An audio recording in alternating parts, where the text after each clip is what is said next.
Thank you all, of course, for joining us today in the audience. My name is Hunter. I'm the community manager over here at Arbitrum / Off-Chain Labs, as you probably know by now. Please join me, of course, in welcoming today the Forta team, joined today by Christian and Andy from over there. And we're just essentially going to be presenting a couple things today, very largely about how Forta can help make sure your protocols are as secure as possible. So obviously to make sure that, we're preventing what's on my hat from happening. AKA being rugged, just in case you can't see. Christian, Andy, how are we doing today, guys? Doing great. Excited to be here. Yeah, thanks for having us. Of course, yeah. Thanks for joining. I think we obviously have a lot of AMAs and a lot of different type of technical chats with different projects, pretty often actually. But I think this is going to be a very interesting one. You guys are obviously going to be presenting a deck today on kind of how projects can use Forta to make sure their protocols on the smart contract level are secure. But especially nowadays, even though we are in this kind of bear market and there isn't as much activity as there was maybe a couple months ago, a year or so ago, there's still a lot of, important, things going on where you'll want to make sure your stuff is secure. I mean, there's been countless exploits, literally the past month or so, which I'm not going to go ahead and, elaborate on, but you guys are very familiar, and I'm very happy to see what projects can do with Forta to make sure that not only is the protocol secure on their side, but secure for the users using it. But yeah, if you guys want, we can kick off and go to the deck. Yeah, that's great. And bear market or not, hacks are still happening pretty much every week, and millions of dollars are being lost. And so we'll talk a little bit about some of the hacks that happened over the last few months, and then jump into how Forta can help to secure protocols through on-chain monitoring, as well as incident response. And I'll even jump into some code here and show you how it works under the hood, and hopefully folks find it useful. Awesome. Yep, there you go. So yeah, we're Web3 is getting hacked, and I believe actually this is really something that is not just leading to a lot of losses, but also could potentially lead to more regulations. We saw what happened with Tornado Cash last week, and so we need to do a better job on securing Web3. The attacks that I'll point out and go a little bit more into detail is the inverse finance attack that happened, I believe, a couple of months ago, which was a flash loan assisted price manipulation attack. Then I'll briefly talk about Curve Finance, which was just an attack last week. It was an ice phishing attack where the dApp front end was compromised, and the attacker essentially tricked users into signing token approvals. And then lastly, Ronin Bridge, and I point that one out because it is the largest DeFi hack that happened so far. $624 million lost in essentially two transactions.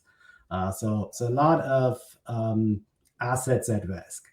And so with the inverse finance attack, let me actually jump into Etherscan and show you some of the transactions. And what I want to convey here is that attacks in Web3 are not atomic. They usually follow a set of attack stages that the attacker goes through, from funding, preparation, exploitation, and money laundering. And so let me show you how that looks like. So here, what I'm essentially pulling up is the EOA of the attacker. And we'll jump into internal transactions, and we see the first transaction that the attacker was involved in was essentially getting funds from Tornado Cash. And so that really represents the funding stage of the attack. Attacker needs some ETH to pay for transactions to exploit the protocol. Then if we go through all transactions and go to the last one, right? We kind of want to follow the time here.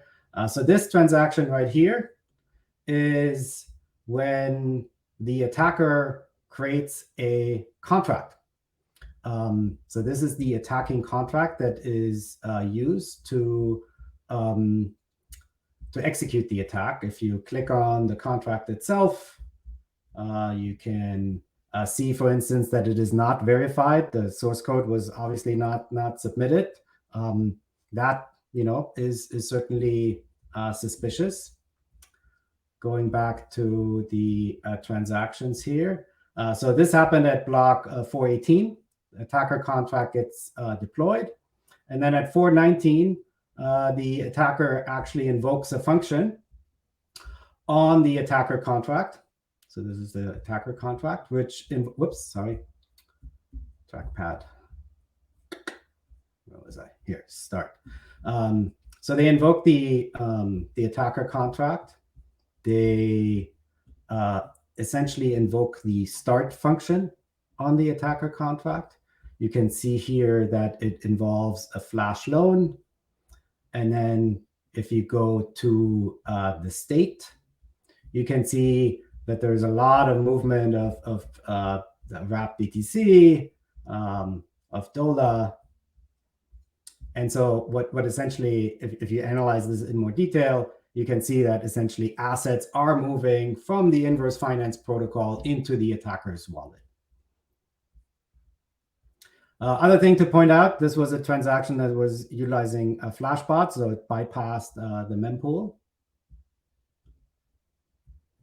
And then attacker withdraws the ERC20 tokens from the attacker contract. And let me go back to... then they essentially approve these ERC20 tokens to then exchange them on DEXs to native assets. And then eventually, and sorry, this is a little bit small here, they proceed to send the ETH to Tornado Cash, which is essentially the money laundering stage of the attack.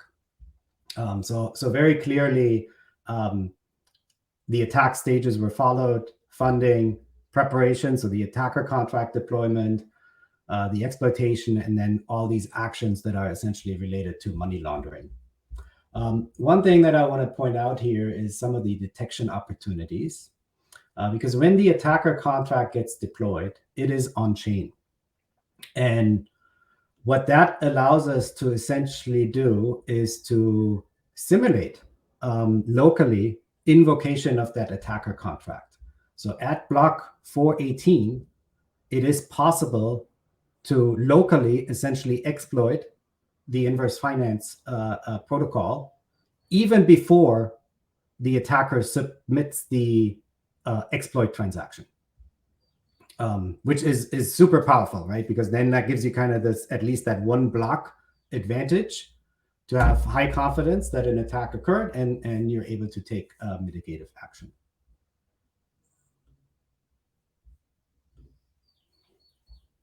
It's kind of crazy, by the way, how you can just like, I mean, obviously I know the whole point of Etherscan is to be able to see stuff on chain, but like, for you to be able to kind of break it down and visualize it that way, it's pretty impressive. Yeah, it's certainly the tool that I spend, it seems like most of my time in when I analyze attacks. But Curve Finance is an example where maybe that is not the best tool. So Curve Finance, I'm actually using Dune as a tool.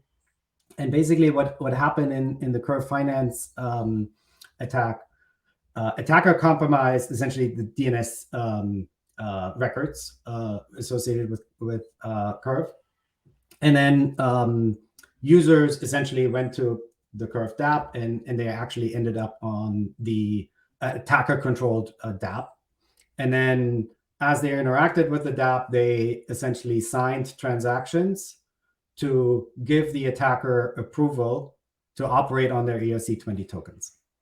And Etherscan, unfortunately, is not a great tool to look that up. You can look up each transaction. So let me just kind of take a transaction here,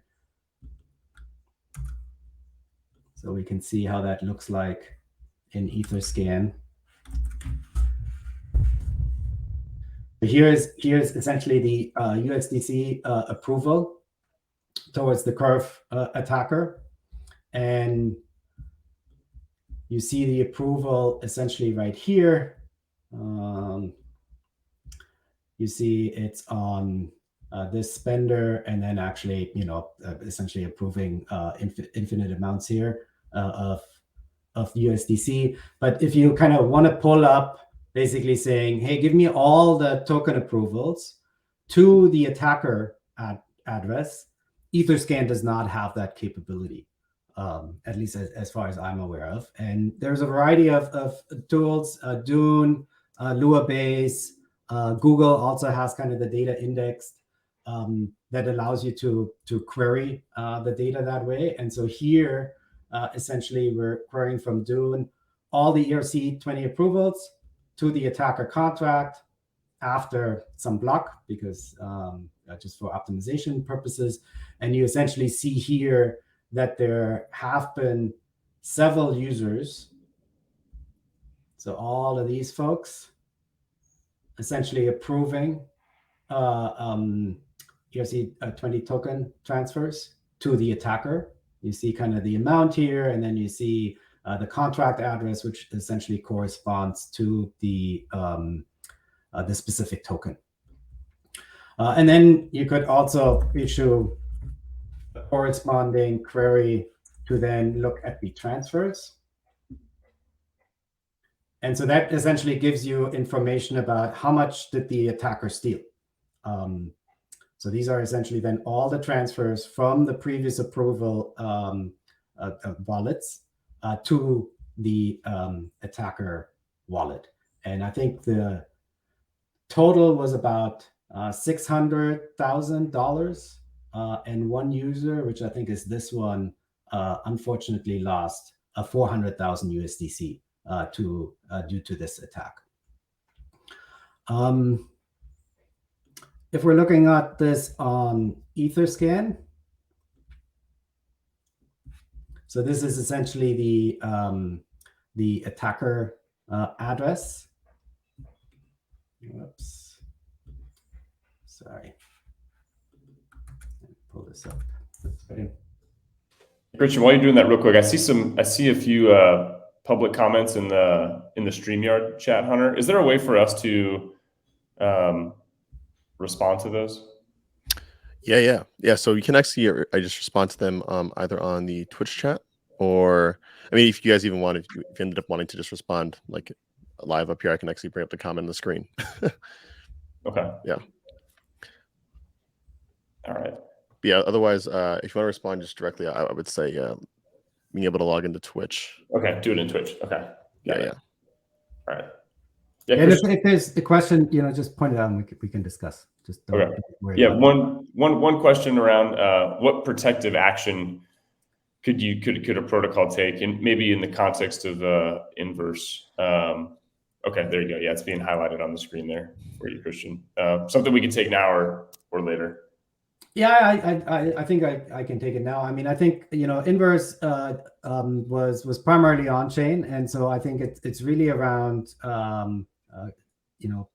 if you think about security, you have to think about a comprehensive security approach, right? It is not just smart contract audits. It is also utilization of template libraries, right? Not reinventing the wheel. And then, so that's kind of a pre-deployment. And then post-deployment, you have to think about bug bounties. You have to think about monitoring. You have to think about incident response, and even potentially insurance against the assets that you hold. And I'll talk about some of the monitoring, of course, in more detail here in a few slides, as well as the incident response process, because you could have the best alerting in place, but if you're not able to respond to these alerts to mitigate the attack, then the attack will just proceed as is.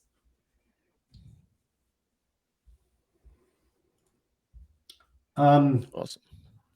So kind of going back to the this particular attacker. So again, you kind of see the Tornado Cash funding that happens.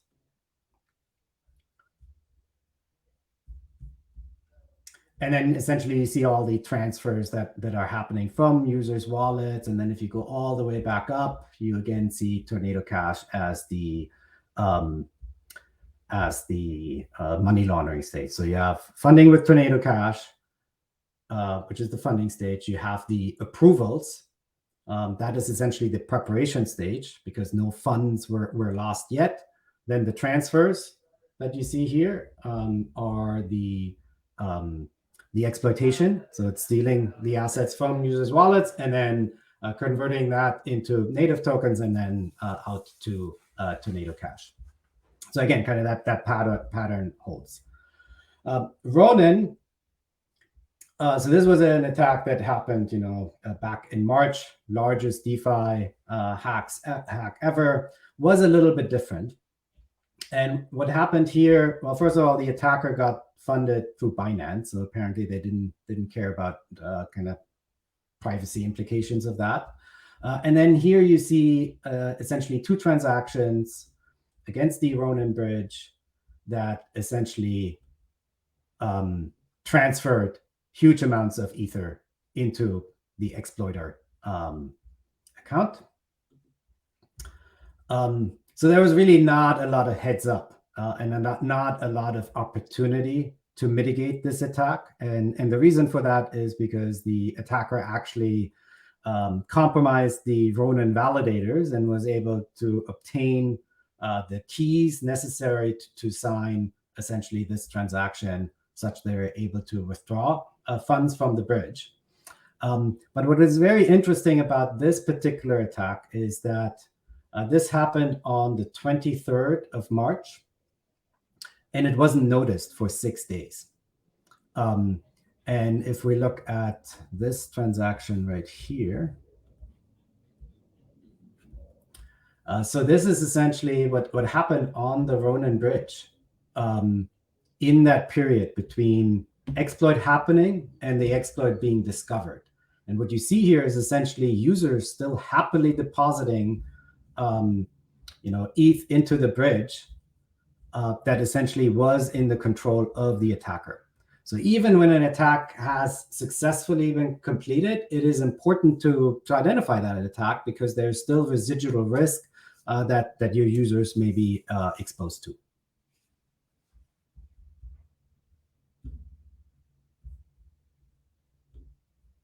Let me pause here, see if there's any questions.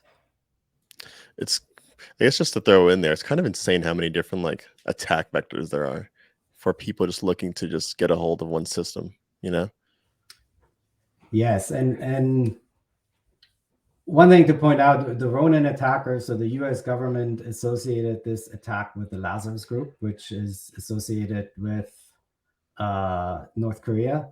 And so you're not dealing with script kiddies. You're dealing with attackers that have a lot of resources at hand and are going through probably months-long planning to execute some of these attacks. And so it's quite scary in terms of the type of adversary that the Web3 ecosystem is exposed to.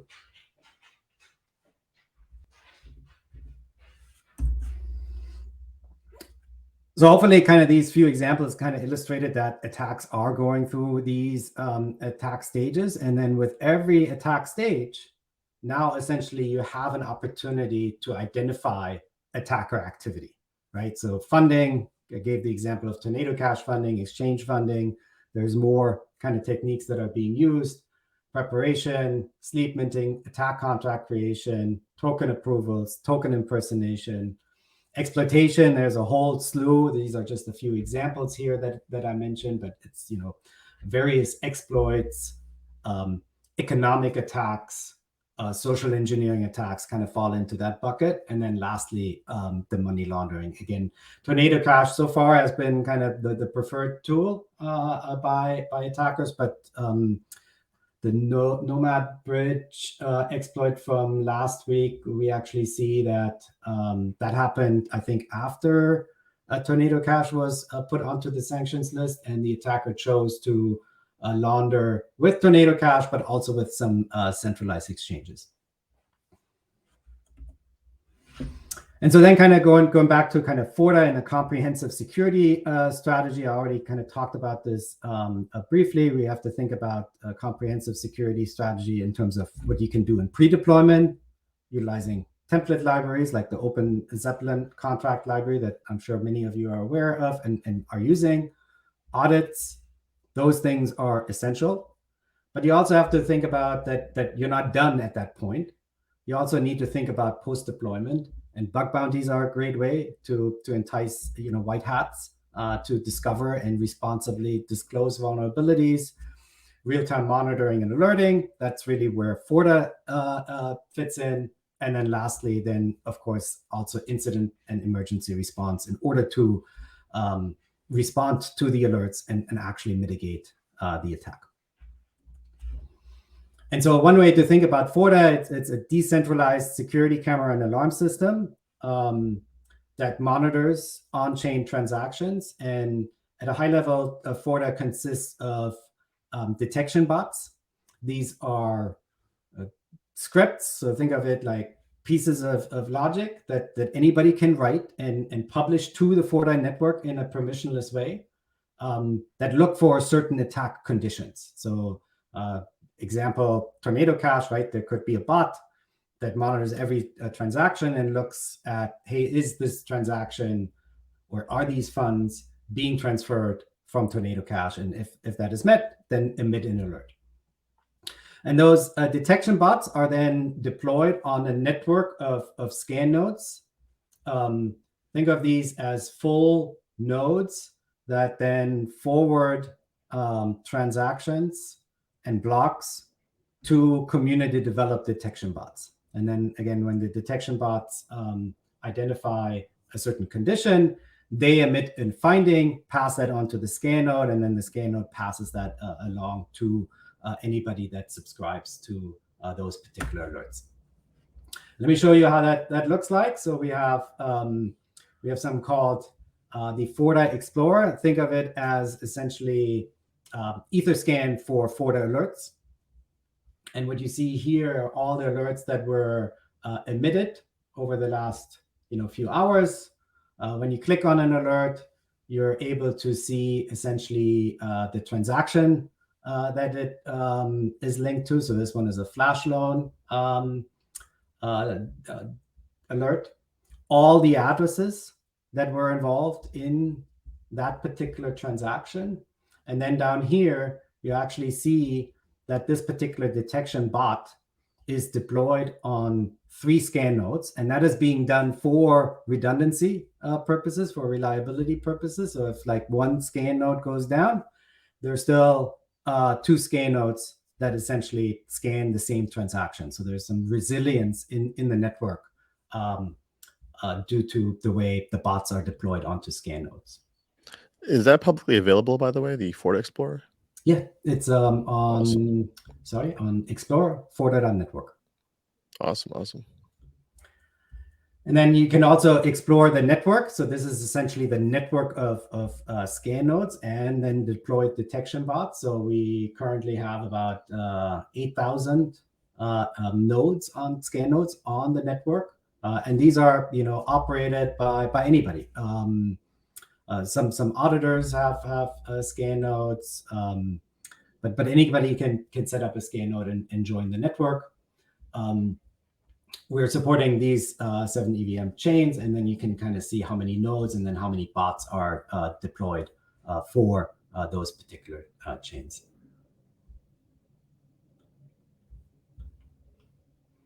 So now let's assume you're a protocol and you want to take this comprehensive security approach and want to put monitoring in place. So where do you start?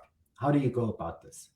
And I come from the Web 2 space, and obviously there's a lot of risks in Web 2 as well. And there's an established methodology that allows you to identify risk in a systematic way, and that is essentially threat modeling. And threat modeling really transfers very well into the Web 3 space. It's, and really consists of these 3 steps. First step is to decompose the protocol. And in that step, you really get a comprehensive understanding of the protocol, how it interacts with external entities like users, libraries, other protocols, what the assets the attacker may be interested in, and then what are kind of special roles assigned to the protocol. Once you kind of decompose the protocol, you identify the risks. And there is a variety of frameworks that you're able to utilize that kind of prompt you to think about a particular risk. So you could think about tampering, and then you could look at the decomposed protocol and ask yourself the question, well, is tampering possible here in some shape or form?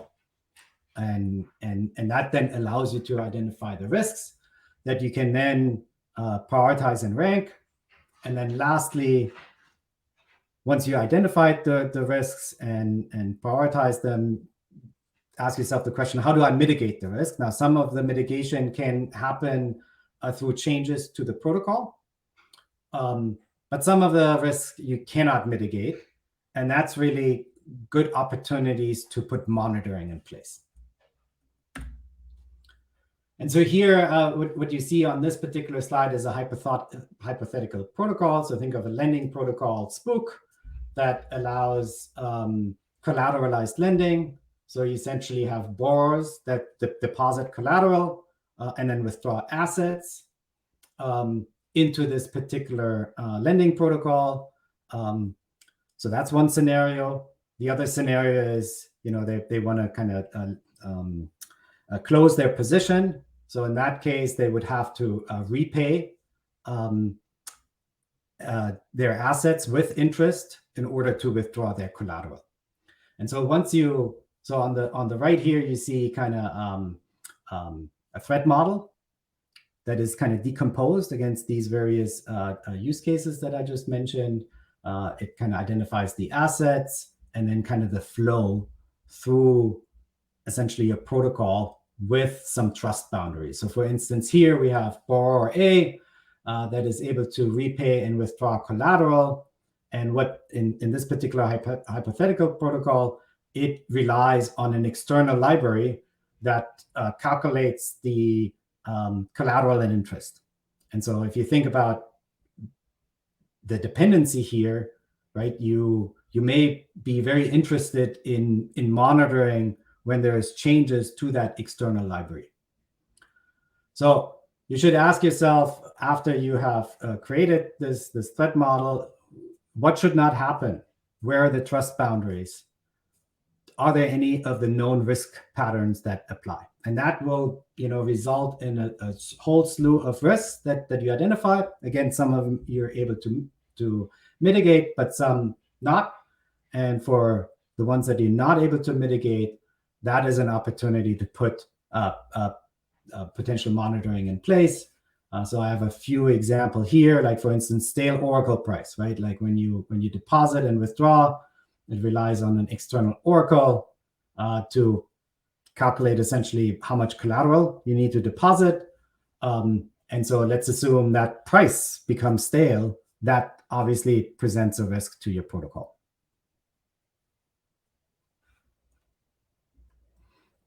Now, as I kind of shown earlier, there's already hundreds of bots deployed on the Forta network, and you should really not reinvent the wheel. There is a lot of monitoring that you are able to leverage today for your protocol, and there's two types of monitoring that you're able to do. One is through threat detection kits, and these are essentially already deployed bots on the network that monitors for these generic attack behaviors that I described earlier in these 4 stages. And all you need to do for those kits is just to subscribe. Now that will give you some coverage, but there is going to be probably risks in your protocol that are very protocol specific. And in those instances, you can develop a custom detection bot yourself and deploy that onto the network in a permissionless way. And I'll show you a little bit later on how that looks like. It is very simple, and you're able to deploy a detection bot within a matter of hours. So the threat detection kits, as I mentioned, they bundle essentially detection bots that detect attacker behavior as associated with the various attack stages. There's 5 types of detection kits that exist that were created by the community. There's a DeFi kit, an NFT kit, bridge kit, stablecoin kit, and then governance kit. And so they're really customized for the type of protocol and therefore for the type of risks and attack behaviors that may be specific to kind of like the categories that I just mentioned. And here basically just kind of shows all the bots that are part of the DeFi kit. This is obviously a snapshot of where things are today. The community is continuing to analyze attacks that are happening, assessing coverage, and so these kits are becoming stronger and stronger over time as the community contributes to these kits. Hey, Christian, question. For those maybe interested in the cost, is there a cost to the threat detection kits today? There's no cost to the threat detection kits today, and I can show you actually briefly on how you subscribe to them. So this is the Forta app. You go to monitor my contracts. Here are the 5 types of kits that you're able to subscribe to. You just have to kind of connect your wallet. And then basically, here are all the bots that are part of the kit. You enter your addresses. So you either token or contract addresses, because you want to only get alerts for only alerts that pertain to your protocol. And that is being done by filtering based on the addresses that you provide here. And then there's a variety of ways that you're able to subscribe to these: email, Slack, Discord, Telegram, and webhooks as well. And then you click subscribe, and then you would start getting alerts for your protocol for these bots. So actually, if I were to add in there, so in a way, I think one thing, at least from like my side, that I hear a lot of when I see a lot of like new projects kind of coming about and launching on Arbitrum is that, like for example, one of the requirements we have in terms of co-marketing and whatnot is for them to either have like audits or something in place that they can verifiably say that they're doing their best to protect the community, just in case there's something in their protocol that they shouldn't be happening. This is, I guess, is one of those ways where it's like, if they don't have funding, they can kind of just go ahead and sign up with this and more or less kind of get that security. Am I correct in that? I mean, monitoring does not replace auditing. Right. It is again a step for a comprehensive security approach. Right. We feel like monitoring is as important as auditing, right? But it's not really an either or. Totally. Interesting. Now, the other thing that so once you have your risk and you look at the threat detection kits, now you're thinking a little bit about, well, I've identified all these risks. I already subscribed to the threat detection kit. Do I now need to develop a bot? And the answer is no, because there's already a whole bunch of bots deployed on the network. And so you can go to the bot search page and start searching for bots that may be relevant to the risks that you identified. So I don't know whether you recall, but earlier I talked about, the Oracle being stale. That would be a problem for your protocol. And if you just search for stale or Oracle, it brings up bots that may monitor already for this condition. And so in this particular example here, we have an Aave, obviously lending protocol, just as my hypothetical example here, that monitors for stale price oracles. And so these are all bots that are open source. So you could, get that, look at how it really pertains to your protocol, what customizations are needed, and then deploy that onto the network for your protocol.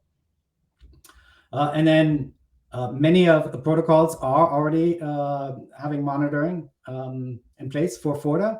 And you can find those, the main ones, on the Discover page.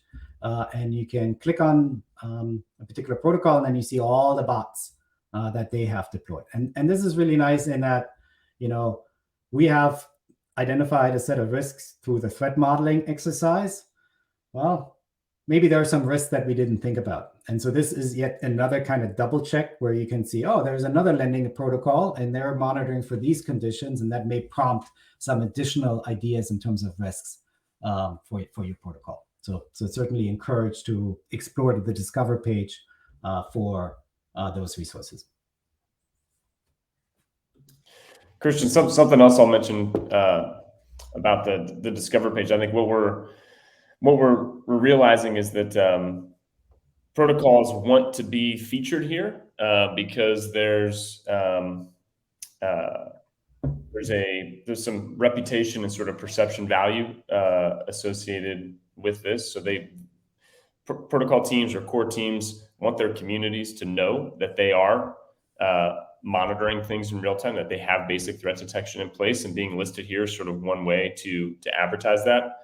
And then another thing that they're doing, again, to sort of get the community both aware and to get them more involved in the monitoring process, is that they will actually they'll publish their protocol specific bots, like you see that are listed, and they will broadcast all the alerts in like a public Discord channel for the benefit of the community. So there's, in case there's a misconception that like these security alerts are more for the team internally, which they are helpful for that. It's also really helpful information and intelligence for a broader community, right? Especially if you're participating in governance, you're an independent contributor.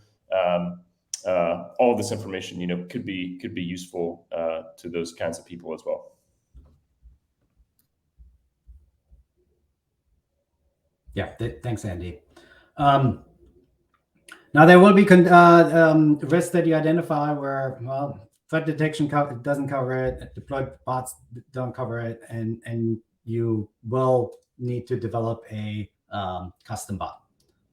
As I say, custom bot development is permissionless. You can develop it, deploy it without anybody's involvement. And so to do that, 3 basic steps. First, define your requirements. What is the logic? What alerts will the bot emit? What data do you need? What chains should the bot run on?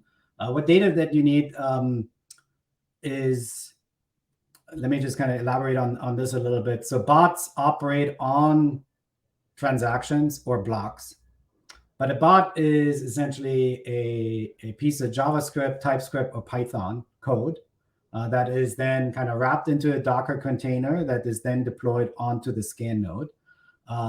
And it is able to utilize external data sources. So and services. So if your bot, for instance, needs to interact with Etherscan, not a problem. If it needs to interact with Luabase, kind of one of those blockchain indexing services, it can do that. And that makes it very, very powerful in terms of what type of logic you're able to embed in a bot.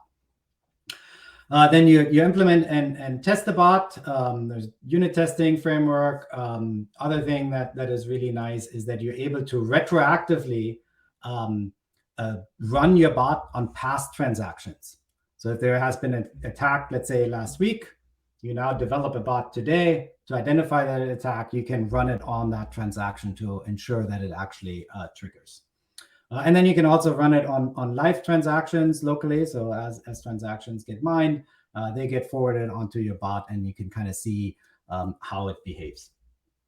And then last step is you deploy it onto the Forta network using either the app or the command line interface. That will cause that bot to be deployed on several scan nodes. It is really a matter of minutes. So and I'll show you here in a second. And then immediately transactions are getting scanned in real time. And if you subscribe to the bot, then you get immediately notified. So it's really a matter of minutes to do that. And so with that, let me actually show you how that looks like. Just a second, I'll share my Visual Studio Code.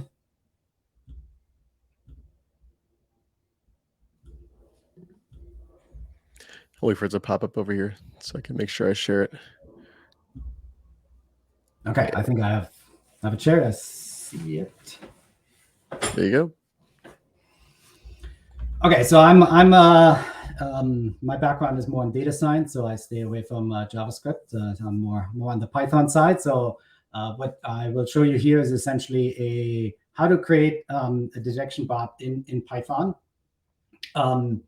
And we have an SDK, and basically this command right here, npx Forta agent latest init Python, will pull down essentially a bot template that implements a very simple example of a bot that you can then customize. But this is a working template that allows you to run this particular bot against transactions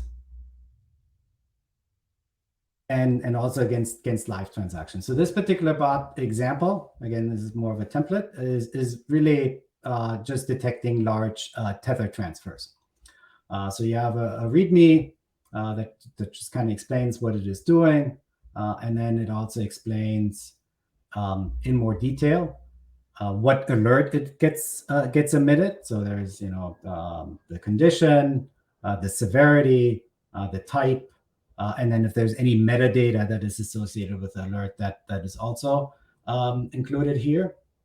And then usually you see test data in the README as well, which is great. And I just executed that command right here. So there is a transaction that had a 15,000 USDD transfer.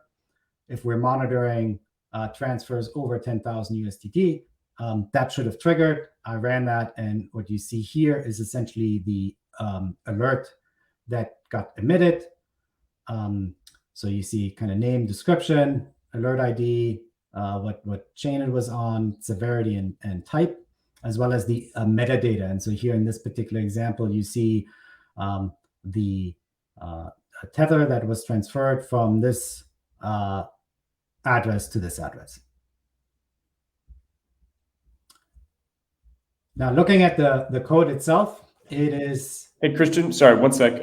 We got a question from Franklin 847. Any guidance on developing a detection bot for someone that's maybe less sort of technically inclined? I don't know if do you want to cover the wizard at all? Yes.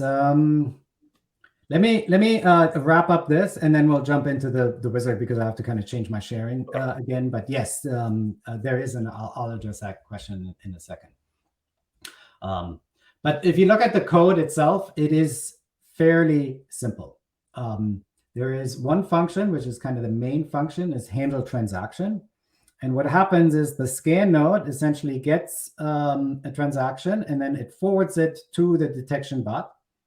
And the transaction event will contain all the pertinent information about that transaction, to, from, nonce, events, contract invocations. And so that is then essentially available in your code. And so what this particular bot does, it essentially filters all the transaction events for an ERC20 transfer event, as well as the tether address. And then it simply iterates over each of the events, extracts information about the to, the from, as well as the value.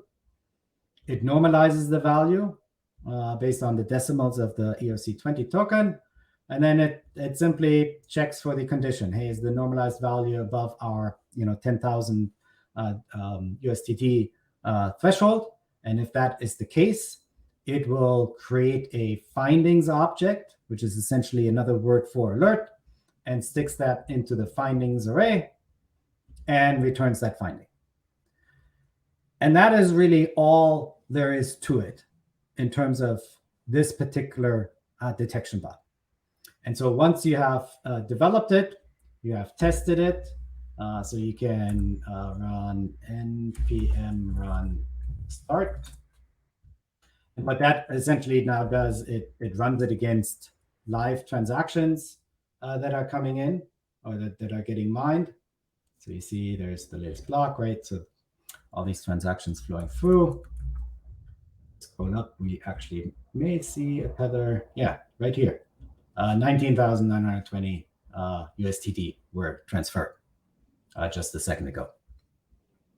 So it's all happening in real time. And then once you're done, you run npm run publish.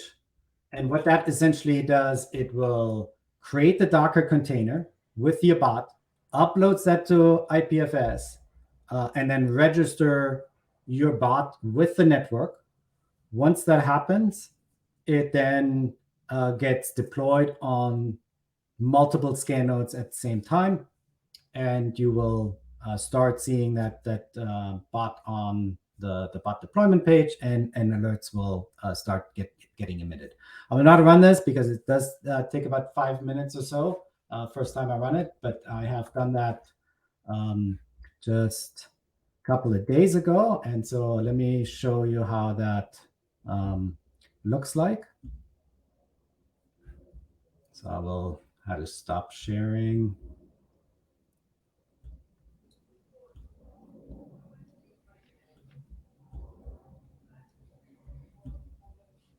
All right. Now if you see it again.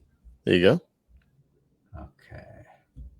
So we'll go to the bot search page, workshop, and here is essentially the bot that I deployed late last week, so 5 days ago.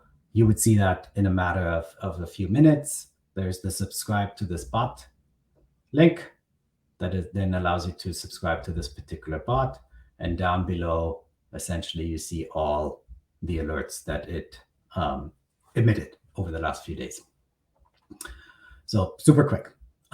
Okay, coming back to the question. So if you're not technically inclined and not a coder, essentially, about a month ago, the detection bot wizard was deployed. And this is a UI tool that allows you to take bots that require some customization and configure them through this particular app and deploy them on the network without the need for the development environment, without the need for any coding skills. And so let me show that here real briefly. I'm not going to go through the entire steps, but so let's assume you want to monitor a particular function call. So maybe there is a function. So the Nomad bridge, for instance, there was a function, a process that was used in the exploit that was never invoked from an external account. And so that may be a function that you want to monitor. And so you click the monitor function call, bot template. You then select your contract. What then will happen is it will load the ABI for that particular contract, and it will then list every single function that is exposed. And then you click on, hey, I want to monitor this particular function. You click deploy. A bot is being generated in the background and then deployed onto the Forta network. So that's what I certainly would recommend for folks that are not developers. This is really a great tool to get additional bot coverage through some of the templates that exist.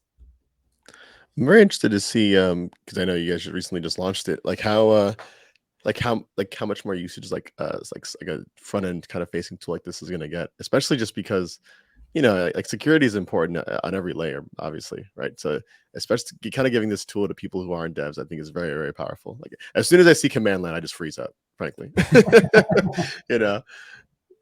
Yes, we want to make it as easy as possible, right? Like security should not be a high bar to put in place. Are there any other questions? Christian, I'm going to just I might summarize sort of the ways that you can start using Forta from sort of like least complex to maybe most complex, just because I think we've covered all three at this point. So we started off talking about threat detection kits, which are already built and running on Forta.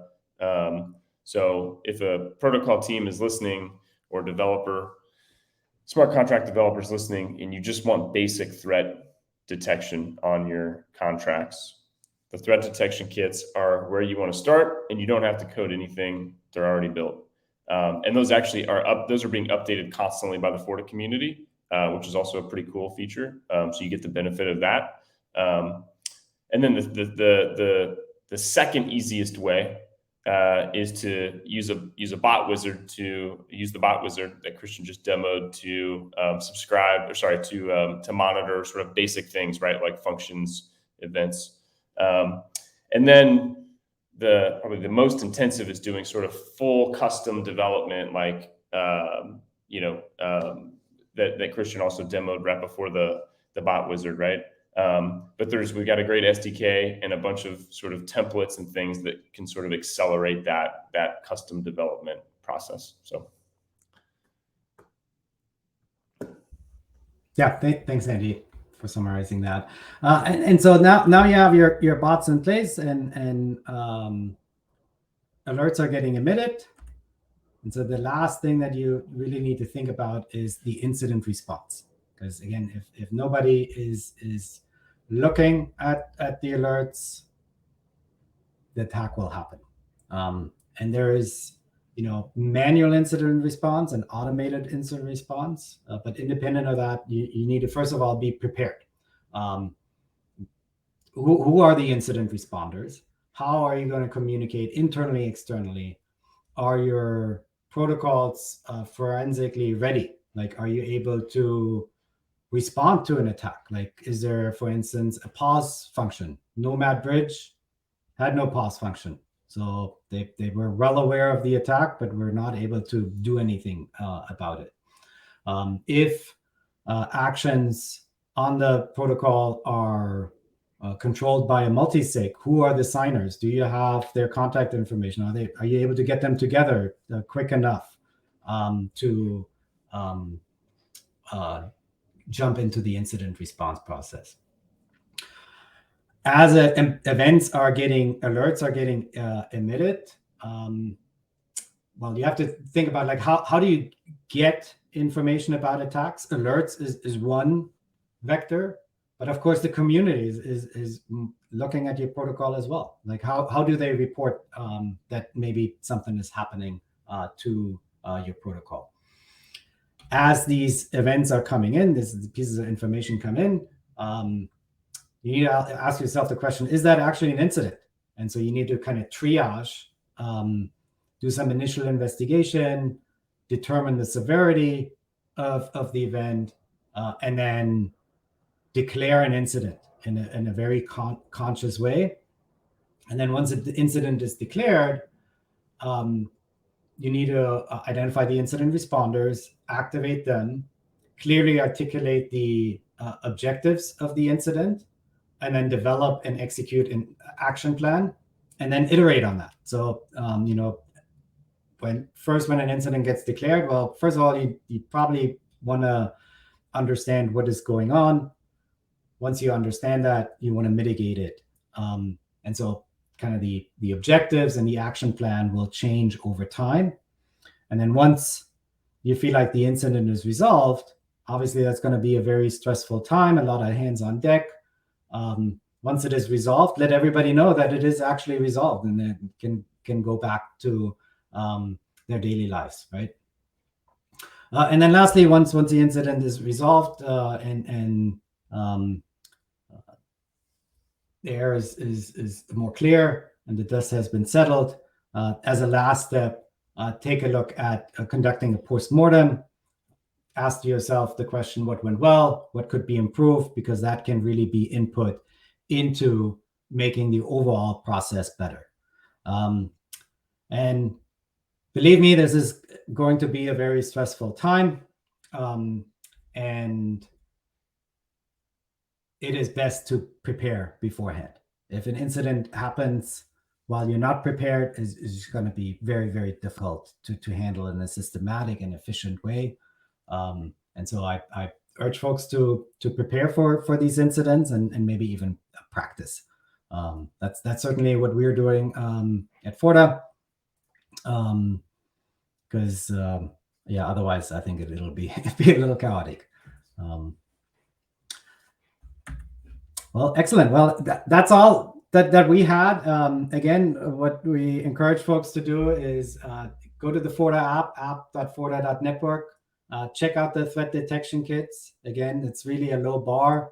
You merely need to subscribe, and then you're able to immediately get alerts about some of these attack behaviors that I described earlier. Yeah, and obviously, just want to add in there too for any teams that are listening and watching.